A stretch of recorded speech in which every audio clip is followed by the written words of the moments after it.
All right, coffee lovers, welcome to another deep dive. Always happy to be here. Today we're going to be talking about something that I think you're really going to like. Oh, yeah. Um, I'm guessing most of you listening are always trying to make your home coffee better, Right? trying to get it as good as what you can get in a cafe. Exactly. And we found this blog post from Shift Fuel. Oh, yeah, I think I've heard of them. They do these kind of cool, like, profession-themed coffees. Oh, really? I think they had one for nurses. That's cool. Yeah, so anyway, their blog post claims that you don't need, like, fancy equipment or anything to make amazing coffee at home. Interesting. So what's their secret? Get this, their secret is the water. Okay. Yeah, that makes sense. I mean, we often get so focused on the beans Yeah. that we forget the fact that coffee is like mostly water. They say it's 98% water. Wow. So, like, even if you have the best beans, Right. if your water is bad, Your coffee's going to be bad. yeah, it's going to be messed up. It's like using bad flour to bake a cake. Oh. You could have all the other ingredients perfect, but if you use bad flour, the cake's no good. I never really thought about it like that. It's easy to overlook. So why does water quality matter so much? Well, the minerals in the water play a huge role in how the flavors are extracted from the beans. Okay. They can like enhance or mask the delicate notes. So, like, what kind of an impact are we talking about here? Oh, like hard water. You know, the kind with a lot of calcium and magnesium that Yeah. can make your coffee taste bitter or metallic. Oh, Like you're uh, drinking it from an old tin cup. Like almost a blood taste, right? Yeah, exactly. What about soft water? Does that make a difference too? Definitely soft water. It lacks those minerals. Okay. So it can result in a brew that tastes kind of flat and lifeless. Like you're just drinking hot water with a little bit of coffee in it. Exactly. So both extremes are bad news. Pretty much. Are you telling me that this whole time, like, my water could be the reason my coffee is just okay? It's definitely possible. Oh, man. And you know those fancy coffee shops? Yeah. They all invest in these, like, filter systems for Mm. their water. Ah, so that's why it tastes so good there. They know that consistency is key. Right. They're really controlling the mineral content of the water so they get the best possible extraction. So what can we do about it at home? You don't have to go install some fancy professional system. Okay, good. There's some really simple things you can do to improve the quality of your brewing water. Okay. I'm excited to hear about them. Even just small changes can make a difference. Awesome. Let's hear it. Okay, so let's talk solutions. Yeah. What are some easy ways to upgrade our coffee water without going broke? Well, the blog post says the simplest thing is to use filtered water. Oh, okay. You know, those pitcher filters like Brita or PUR? Yeah. Those are perfect. But doesn't that like remove all the minerals from the water? That's a good question. You don't want to strip it completely. Right. It's all about finding a balance. Okay. It's kind of like seasoning in cooking. Oh, yeah. If you use too much salt, it just overwhelms everything. But the right amount like brings out all the flavors. I like that. Same with water. You need some minerals, but not too much. Okay, so filtered water is the easiest fix, but what if I don't have a filter? Well, they also mention bottled spring water as a good option. Spring water. Yeah, it naturally has a pretty good mineral balance. So not just any bottled water will do. Exactly. And they specifically say to avoid distilled water. Why is that? It's been stripped of almost all its minerals. Oh, so it'd be like super flat. Exactly. It wouldn't extract the flavors properly. God, distilled water's out. Right. Okay, now this next tip sounds kind of intense. Yeah. They're talking about making your own mineral water for coffee, Oh, yeah. like adding specific minerals to the water. It does sound a little crazy. Is it really worth the effort? Well, it depends how serious you are about your coffee.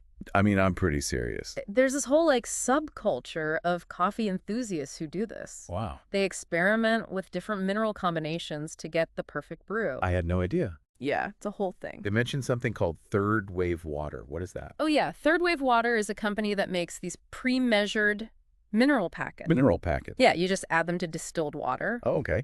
and they've already figured out like the ideal mineral ratio for coffee. That's pretty cool. Yeah, so if you're really into tweaking every little detail, All right. you could try that. Okay, last water tip before we move on. They say to avoid boiling water. Yeah. But isn't that how you make coffee? Well, you need hot water, but boiling water is actually too hot. Oh, okay. It can scorch the coffee grounds and make it taste bitter. I see. You want the water to be between like 195 and 205 degrees Fahrenheit.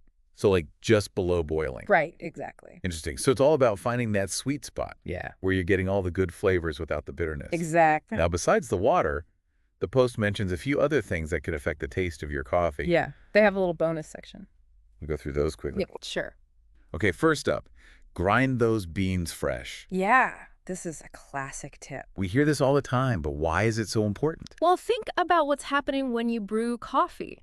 You're trying to extract all those flavorful compounds from the beans. Right. But those compounds are volatile. Right. They start to evaporate and break down as soon as the beans are ground. Oh, so the longer the coffee sits there ground, the more flavor it loses. Exactly. So pre-ground coffee is basically already stale by the time you buy it. Pretty much, yeah. Makes sense? So if you want the best flavor, grind your beans right before you brew. All right, noted. Next up, storing your beans properly. Right. This goes hand in hand with grinding fresh. You want to keep those beans in an airtight container away from heat and light. So, like, don't store them above the stove. Definitely not. And avoid clear containers, too. Okay, so basically, treat your beans like they're precious. Exactly. Protect them from the elements. That's a good way to put it. And lastly, don't be afraid to experiment with your coffee-to-water ratio. Yeah, that's a big one. They give the general guideline of 1 to 2 tablespoons of coffee per 6 ounces of water. Right. But everyone's taste is different. Yeah. So you might need to adjust that depending on your brewing method and how strong you like your coffee. It's all about finding what you like best. Exactly. I love that it's all about taking control of your brewing process. Yeah. So listeners, what's your favorite brewing method? Yeah. Tell us in the comments. And have you ever noticed a difference in taste based on the type of water you use? We'd love to hear your thoughts. You know, it's funny when you think about it. What's that? We get so caught up in the beans and the grinder and all that, Yeah. that we totally forget about the water. It's like the most important part. Right. It's the foundation of the whole thing. Exactly. Like we've been building our coffee castles on sand this whole time. Haha. I like that analogy. So to sum up what we learned from this Shift Fuel blog post, Okay. the secret to amazing coffee might be simpler than we thought. Keep it simple. You don't need a $1,000 espresso machine. Nope. Just pay attention to your water. Water is key. We learned that hard water can make your coffee bitter. Right? Too many minerals. And soft water can make it taste flat. Not enough minerals. So we need to find that sweet spot in the middle, that perfect balance. where the water enhances the flavor of the beans. Exactly. And luckily, there are some pretty easy ways to adjust your water at home. Right? You can use a filter pitcher Like a Brita.